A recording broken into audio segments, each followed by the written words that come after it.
Film के start में हमें किसी आदमी की आवाज सुनाई देती है जो कहता है कि हम हकीकत पसंद लोग हैं, इसलिए मौत हमारा सबसे बड़ा डर है। उसके बाद हॉस्पिटल में एक आदमी दीवार पर अपना सर मार रहा होता है जिससे उसका खून बहने लगा था।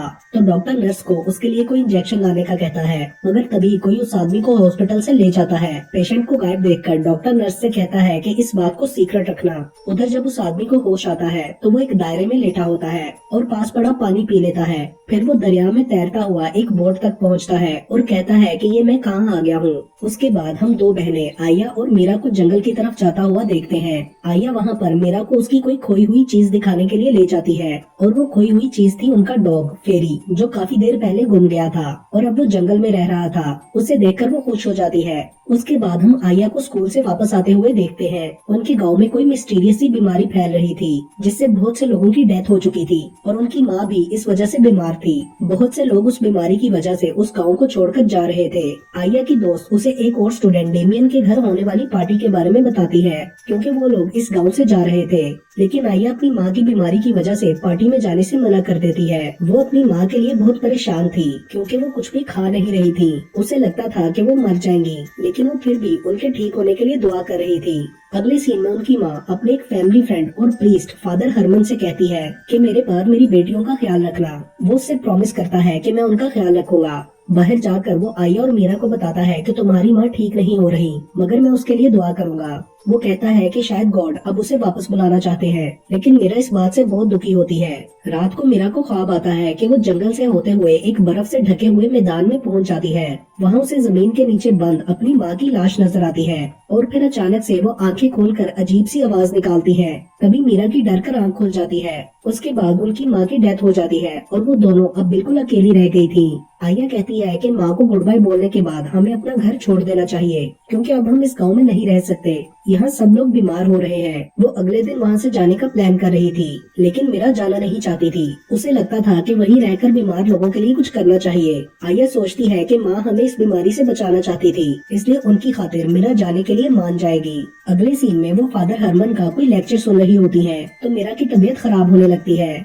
क्लास के बाद आया फादर से सोल्स के बारे में पूछ रही होती है कि तभी हॉस्पिटल से कोई फादर को बुलाने आता है। उसके बाद मीरा की तबीयत ज्यादा खराब हो जाती है और वो भी माँ की तरह बेड पर पड़ गई थी। आया उसके लिए बहुत ज्यादा परेशान थी। एक दिन डॉक्टर उसे चेक करने आता है तो आया कहती है कि ये बहुत ज्यादा सोती रही है और इसने खाना पीना भी छोड़ दिया है, इसलिए इसे हॉस्पिटल एडमिट करा दिया जाए। मगर डॉक्टर कहता है कि हॉस्पिटल में जगह नहीं है, तुम इसका घर में ही ख्याल रखो। उसके बाद मीरा सोते हुए ख्वाब देखती है कि वो जंगल में है और अजीब सा धुआं उसकी तरफ बढ़ता आ रहा है। फिर उसे दूर खड़ी आया नजर आती है और कोई अजीब सी एंटिटी उसकी तरफ बढ़ रही होती है। तो मीरा उसे बचाने के लिए भागती है मगर गिर जाती है और वो एंटिटी आया के मुंह में हाथ डालकर उसके दांत निकाल लेती है। तभी उसकी आंख खुल जाती है और वो आया को बुलाकर कहती है कि फादर हरमन को लेकर आओ, मुझे उनसे कुछ पूछना है। वो उसे बुला लाती है और खुश होती है कि मीरा ने फादर से बात की। तभी उसे बाहर एक ऑफिशियल लेटर मिलता है कि उसे मीरा को छोड़कर जाना होगा क्योंकि मीरा इन्फेक्टेड है। अगले सीन में कुछ लोग आकर घर को सील कर देते हैं और डॉक्टर आया से हॉस्पिटल जाने के लिए कहता है, लेकिन वो भागकर फादर के घर चली जाती है। फादर कहते हैं कि मुझे समझ नहीं आ रही कि मैं रूल्स के खिलाफ जाकर तुम्हारी मदद कैसे करूं। तभी आया दोबारा अपने घर जाकर मीरा को भी साथ ले आती है, क्योंकि उसे लगता था कि फादर के घर कोई उन्हें ढूंढ नहीं पाएगा। वो सोचती है कि मीरा के ठीक होने के बाद हम अपनी आंट आना के घर चले जाएंगे। वो चाहती थी कि दूसरे गांव जाकर मीरा के लिए कोई दवाई ले आए, मगर फादर उसे रोक देते हैं कि गॉड जल्द ही कोई रास्ता दिखाएगा। मीरा की तबीयत बहुत ज्यादा खराब होती जा रही थी। एक दिन आया को वहाँ बुक में से एक स्ट्रेंज सी किताब मिलती है। दूसरी तरफ फादर चर्च जाकर गॉड से प्रे करता है कि मुझे अपना सीक्रेट रखना है ताकि लोग खुद को और दूसरों को नुकसान न पहुँचाएं, लेकिन साथ ही मैं आया की मदद करना चाहता हूँ क्योंकि वो दोनों मेरी बहनों जैसी हैं, इसलिए आप मुझे कोई रास्ता दिखा दें। फिर वो झील के किनारे बैठा होता है तो उसे कोई विजन आता है कि मीरा पानी में डूब रही है। वो उसे बचाकर बाहर ले जाता है तो वो कहती है मुझे नहीं औरों को बचाए, जिससे वो समझ जाता है कि गॉड का डिसीजन क्या है। आया वो बुक लेकर फादर के पास जाती है और पूछती है कि क्या मैं इसे पढ़ लूं, क्योंकि इसमें हर बीमारी का इलाज लिखा हुआ था। वो कहते हैं हम इस बारे में घर जाकर बात करेंगे। घर जाकर वो उसे बताते हैं कि ये किताब चर्च और गॉड के मॉरल से डिफरेंट है और इसमें एक रिचुअल के बारे में बताया गया है जो हमारे अंदर सब कॉन्शियसनेस के दरवाजे खोल देता है, जिसके पीछे एक और दुनिया है जो हमारी दुनिया से लिंक्ड है। हम किसी के माइंड के अंदर जाकर उसके डर को खत्म कर सकते हैं और किसी भी आदमी को ठीक कर सकते हैं, यानी बीमारी की सही वजह पता कर सकते हैं। तो आया उनसे रिक्वेस्ट करती करती है कि मीरा की जिंदगी की खातिर आप ये करो, मगर वो बताता है कि ऐसा सिर्फ करीबी रिश्तेदार ही कर सकता है, क्योंकि तुम्हारी सिस्टर के अंदर कुछ राज होंगे जो वो नहीं चाहेगी कि मैं देखूं।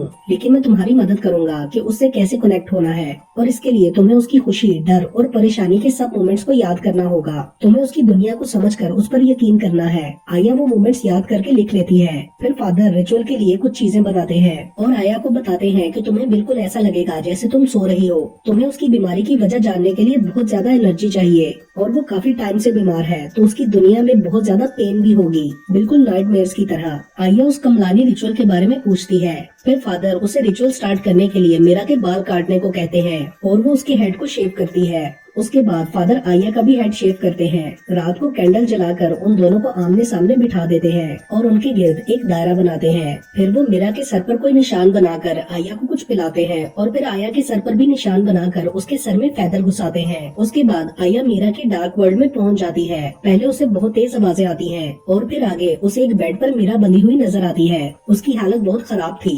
वो आया से कहती है कि चली जाओ, वो आने वाली है। आया पूछती है कि कौन आने वाली है, तो वो बताती है कि माँ, वो मुझे अंदर से खा रही है क्योंकि मैं उनकी डेथ के लिए गिल्टी हूँ। मुझे उनको बचाना चाहिए था। आया बोलती है कि तुमने उन्हें नहीं मारा। तभी कोई जोर जोर से दरवाजा नॉक करता है। आया डरते डरते दरवाजा खोल देती है। जहाँ ग्रीनरी नजर आती है, वो वापस जाकर देखती है तो बेड गायब होता है और उधर एक लॉकेट गिरा हुआ था। आया उसे उठाकर बाहर चली जाती है और उसके माइंड से बाहर आकर फादर को बताती है कि मैंने देखा उसके अंदर क्या था। वो मीरा से कहती है कि तुम्हारे एमुलेट ने मुझे वापसी का रास्ता दिखाया। फादर बोलते हैं कि ये मीरा को भी हेल्प करेगा। उसके बाद आया वो बुक पढ़ते हुए बताती है कि फादर हरमन ने जब खुद को फेथ के लिए डिवोट किया तो एक ऑर्फन को उन्होंने अपना बेटा बना लिया। वो बच्चा स्पिरिचुअल आइडियाज में इंटरेस्ट लेने लगा और किसी के पाथ पर चलना शुरू हो गया, मगर फिर वो बीमार हो गया।